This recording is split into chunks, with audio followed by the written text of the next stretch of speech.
This week we're talking about solar radiation and terrestrial radiation. You're going to learn a little bit about what the energy is that causes the atmosphere to move, why we have weather. Without that, we would have no weather.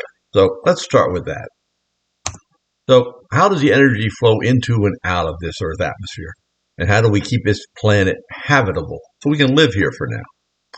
So all different kind of electromagnetic radiation. You see it when you look outside and see things. Your eyes pick up electromagnetic radiation. When you have an X-ray taken by the doctor, that's a form of electromagnetic radiation. Or even microwaves, and or picking up the radio broadcast, or your smartphones. All of those use electromagnetic radiation. Just different forms of it. So, what is an electromagnetic radiation? It has a wave of energy. So it has two crests. Think about it if you were in the ocean and had wave after wave hitting you. One wave would hit you, the water goes down, the next wave comes up and strikes you again. The distance between those two times you get hit is a wavelength. So you're going to be looking at those. Interestingly, electromagnetic radiation all moves at the speed of sound. Speed of light, excuse me. So it moves at 186,000 miles per second. So the closer the wavelengths are, the more energy that wave carries. So we make an assumption to make life a little bit easier is that everything is a black body. That means that at some constant temperature it absorbs all radiation it receives and emits all radiation. It's a perfect absorber and emitter. Guess what? Nothing really is, but it makes life a lot simpler. So that's the whole design behind it. So the wavelength of the most intense radiation emitted by a black body is inversely proportional to its absolute temperature. So the sun is way, way hotter than Earth. So the wavelengths are much, much smaller coming from the sun than they are from the Earth. And we can see that here. Here's the visible spectra of waves we see, and they're much smaller wavelengths than what we can't see in the infrared.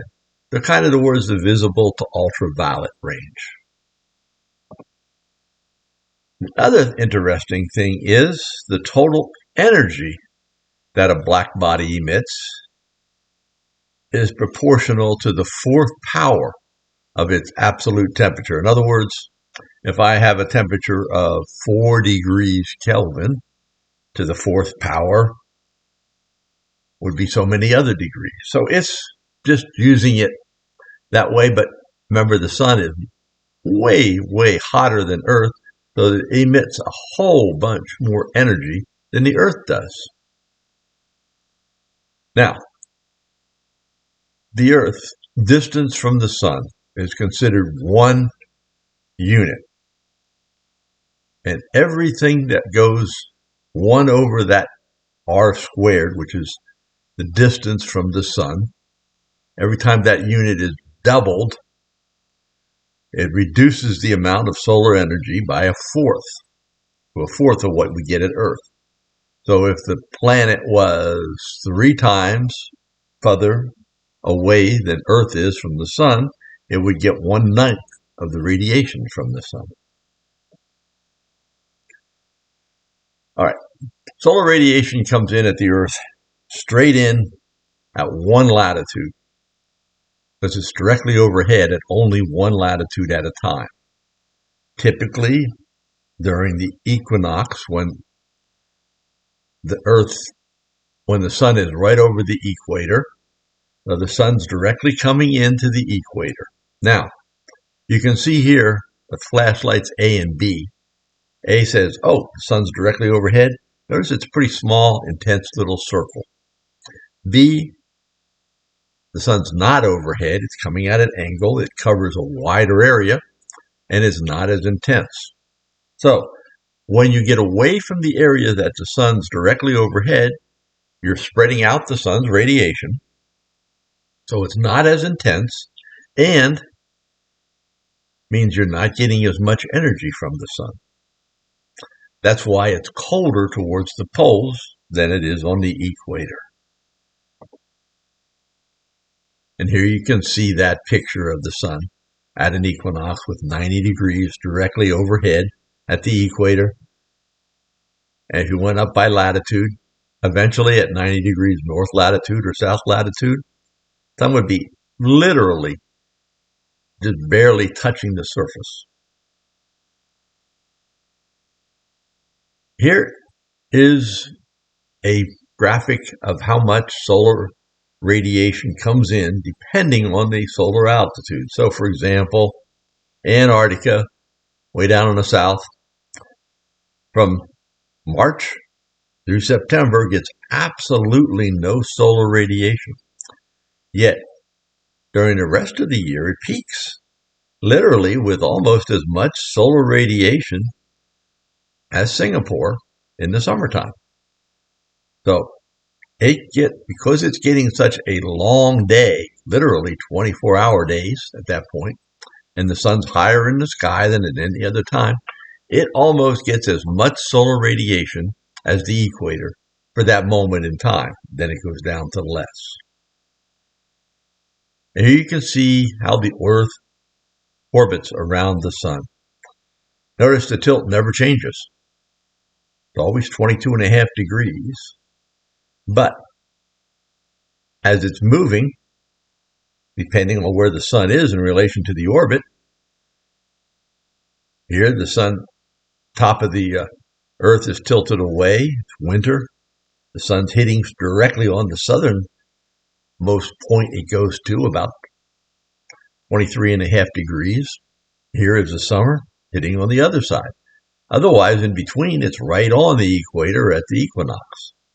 So it's all not depending on the sun's, that the Earth literally tilts back and forth. The Earth stays the same tilt. It's the rotation around the sun. A lot of this rotation, a lot of this solar radiation is then lost. So, yes, we have 100% solar radiation coming in. Some of it's scattered, some of it's reflected, and some of it's resorbed. But all of it equals 100%. We have to account for all of that. So, what does scattering mean? Well, if you look up in the sky and you see the blue sky, that literally is a form of the solar radiation being scattered. Another case might be a cloud top. And it's just the solar radiation spreading in all different directions. So some of it goes back towards the sun, some of it comes back down to Earth. That's what scattering is. Reflection or albedo are slightly different. So if you have bright white snow, the sun sends its radiation in, it hits the snow, and you need sunglasses because it's very bright out there at that time. All that radiation is being reflected back towards the sun. That's an albedo, that reflection back. Some of it is absorbed. And up in the upper part of the atmosphere, in the stratosphere, a lot of the ultraviolet radiation is taken care of. Ultraviolet radiation, which is even higher wavelengths than our visible light, is very deadly to humans. It literally causes skin cancer, causes all kinds of problems. And the ozone in the stratosphere eliminates most of that ultraviolet radiation from striking the Earth. That's why when we were losing the ozone in the stratosphere, more and more of that ultraviolet radiation, worsening again, cancer was occurring. So, how does all this work? Well, reflected literally by the atmosphere is 30% of the solar radiation. 23% is absorbed by the atmosphere, and the other 47% then is absorbed by the Earth's surface, the ground. Makes up 100%. There's another part to this. Because the Earth emits radiation as well, it is not as hot as the sun. It emits it at a different wavelength, called infrared. That is where the greenhouse effect comes in. We talk about that way too much on learning all about global warming and all. Well, but what is that? All the sun's energy has come into the Earth. We already accounted for that and showed all that radiation coming in and that energy. Now, the Earth says, hey, I am like a black body. I have this temperature and I'm emitting so much radiation back into space. That radiation is going out as infrared. You look, you can't see it. We don't see in the infrared spectrum. Satellites can, and they're useful for that, but you cannot. So that radiation then goes back up, and the greenhouse gases such as water vapor, carbon dioxide, methane absorb that infrared radiation. The more of those gases are there, the more the radiation is absorbed, and then the more of that radiation can be re-emitted back towards Earth. Some of it goes out to space, but those greenhouse gases, where they absorb it, re-emit that radiation in different directions. So some of that comes back to Earth. That literally is what keeps our Earth warmer than it would otherwise be and allows us to keep living, because we need that warmer. We don't want it to get so cold we can't live outside. But sometimes too much of a good thing is not always a good thing. While we need those greenhouse gases, what has been happening is more and more carbon dioxide, more methane, more water vapor has been getting into the atmosphere. All of it absorbs these infrared radiation from the Earth, hits it back to the Earth, and the Earth gets hotter and hotter. And here you can see the different greenhouse gases. Interestingly, we argue that water vapor contributes the most. So if I had a place on the Gulf Coast and all kind of moisture down there along the Gulf Coast, right, with the Gulf of Mexico there, and I had another place, the same latitude, desert Southwest near Tucson, Arizona. If you look at night is when this is going to be most predominant. The infrared radiation is released by the Earth back into the atmosphere at night. That water vapor absorbs it over the Gulf Coast, sends that infrared radiation back to Earth. Temperature stays a little bit warmer. However, over the desert, there's no water vapor. Most of that radiation then is emitted. Maybe carbon dioxide and some of the other gases may absorb some, but a lot of that infrared radiation is going back out into space, and what you wind up with is much colder temperatures at night. The calendar effect is where there's an observatory that's been there for a number of years over Hawaii. And what it does, it tracks carbon dioxide. And you can see here the yearly totals of carbon dioxide in the atmosphere have gone up significantly. And you can also see that there is a spike. Literally, during the summertime, carbon dioxide diminishes. Why is that? Because we have summertime in the northern hemisphere has a lot of plants. Those plants absorb carbon dioxide when they're full blooming. In the wintertime, they're not. So the carbon dioxide comes back up again. Oh, I wanted to show you one other thing here with all of this. And I wanted to look at a great way to look at this is to look at satellite data. So let's take a look at, we have geocolor. We can look at all kinds of bands. Band 1, Band 2, and Band 3 all are visible, which means they are ultraviolet type of sun-reflected radiation.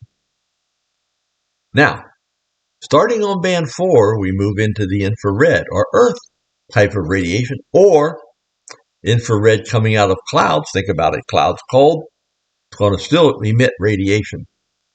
So each one of these bands picks up a different part of the atmosphere. Different gas emitting it, different water vapor emitting it, cloud tops emitting it. Let's just take a quick peek at infrared here. And you can see very cold cloud tops right down here off of the Louisiana coast right now. And there's another area of cold clouds to the east of New England. But all of those very nicely by picking up the cold, how cold that cloud is, we can tell how high the cloud is. Kind of a neat little trick. So I hope you got something out of this, and let me know if you have any questions.